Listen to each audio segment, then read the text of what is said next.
të ne ndodhin gjëra, po unë jam dëshmitari shumë raste dhe pas konfliktit vitit 2001, kur qeveritë ndryshme kanë hyrë në përvembanime shqiptare, kanë vrarë njerëz, rasti Brodecit, për shembull, rasti Sopotit, rasti Lubotenit, e kështu me radhë. Nuk është hera parë, nuk e di në Shqipëri, ju media ta ndiqni këto puna, po keni informacione ose jo. Domethënë, po ndodhin që 20 e ca vjet tragjedi të këtilla. Unë kuptoj se tragjedi mund të ketë gjithandej nëpër botë. Është natyrshme, po jo tragjedi të prodhuara nga sistemi. Këtu është problemi i madh që tragjeditë prodhohen në vazhdimsi nga sistemi politik i këtij vendi. Tani atë që e the se viktima, se përgjegjësit e vërtet do të nuk është çudi. Unë nuk flas këtu në cilësinë as prokurorit, as flas në do thotë në shtjelloj një fenomen që po ndodh në vazhdimsi. Tani ne dim se oligarkët jemi në fazën postkomuniste ku me filozofinë komuniste janë krijuar oligarkë që kanë uzurpuar gjithçka. Ka raste që një person me një rrok që është tazëm sa imja ose më pak si profesor universitar, ka në pronësi hotele, restorane, ku e di çfarë me vlerë 5-6 milion euro. Do thotë vetë ju tregon se si çndron puna me këtë sistem.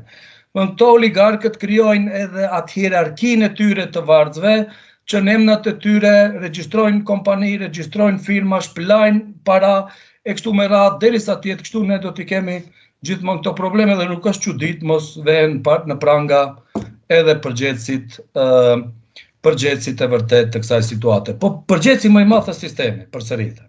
Ai prodhon sistemi politik. Tani nuk është më rëndësi, ai kaluari, ai i tanishmi, nëse vazhdon, do thotë në këtë formë sistemi i tanishëm, do thotë do krijoj besim te qytetarët, do ta amnistoj vetveten, ta shohim. Kjo qeveri është dikur 7-8 muaj. Edhe do ta shohim se si do të rrjedhin punët, të paktën të kthehet besimi te qytetarët, sepse nuk e di a e dini ju në Shqipëri, domethënë besimi publik që do thotë edhe i proklamuar nga Shtetet e Bashkuara të Amerikës këtu që godasin po ashtu sistemin e drejtësisë, në vazhdimsi, siç ndodh në Shqipëri, po këtu me mjetet të tjera, është 2% vetëm besimi te gjyqësia. Do thotë që flet shumë për një sistem të degraduar. Një sistem të degraduar, sistemi që ju thoni një nga postimet tuaja që shkruhet në kartel.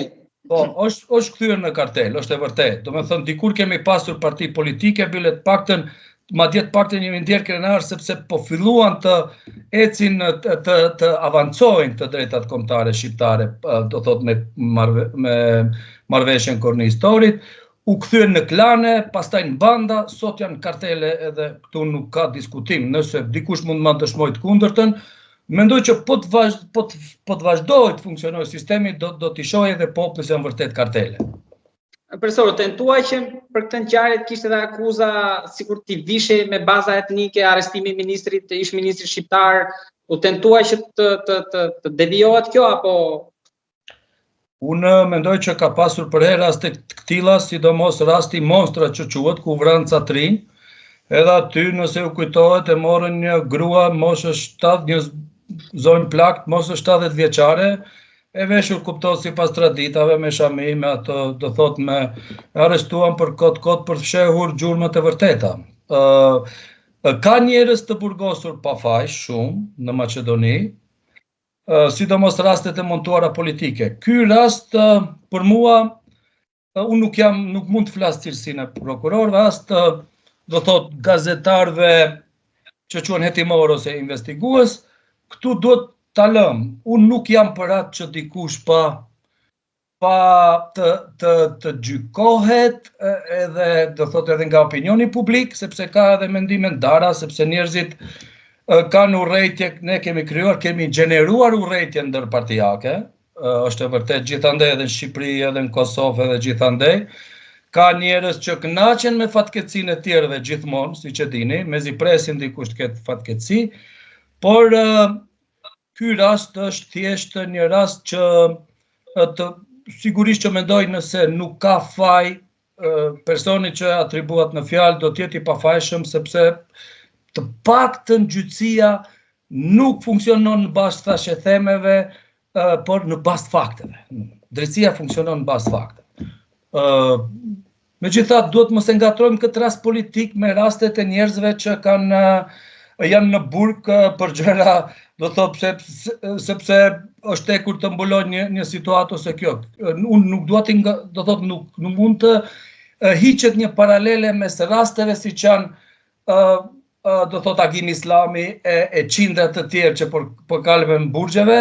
Ky rast duhet mendoj të shihet se si do zhvillohet, se në çfarë situatash do zhvillohet edhe do thotë procedura parahetimore, ose unë mendoj që njeri nuk mund të jetë në burg nëse edhe jam i bindur se edhe te ne duhet funksionoj kjo duke pasur parasysh se ne kemi përfaqësuar ndërkombëtar, sidomos Shtetet e Bashkuara të Amerikës në vend, dhe nuk e di epilogun e këtij rasti, edhe nuk dua shumë ta komentoj, me që po dua